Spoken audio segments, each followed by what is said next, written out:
केलेत. त्यांनी तुमच्या विरुद्ध महिला आयोगाकडे तक्रार केलेली आहे, गुन्हा दाखल करण्याची मागणी केली आहे. काय हरकत नाही ना, गुन्हा दाखल करायला काय हरकत आहे. बेगाने शादी में अब्दुल्ला दिवाना. तुमची नार्कोरेज करावे असं पण म्हणताय बहुतेक. आता ते काय म्हणतील त्याला काय आहे. मोठा माणूस आहे, विद्वान आहे.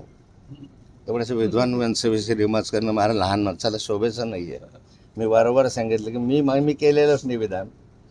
हे विधान केलेलं जे आहे, जे काही सांगितलेलं आहे ते अनिल थत्तेंनी केलेलं आहे. अनिल थत्तेंचा रेफरन्स मी दिलेला आहे. मी स्वतः काही त्याच्यामध्ये बोललेलोच नाही आहे. गिरीश महाजन देखील बोलले काल की आता बघू आता पुढे काय होतं ते बघू. पुढे काय होतं ते बघू. आता ते बघतील. हो सर. मोठा माणूस आहे, मंत्रिमंडळात आहे, मुख्यमंत्र्यांचा सहकारी आहे. त्यामुळे सरकार प्रशासन त्यांचं आहे, त्यामुळे तर काही करू शकतात. हो सर, दावा चला. की तुमच्या जाऊ दे रे, त्याला काय भावतं. हो, बोटवळमध्ये पण आंदोलन करण्यात आलं होतं तुमच्या विरोधात. चला.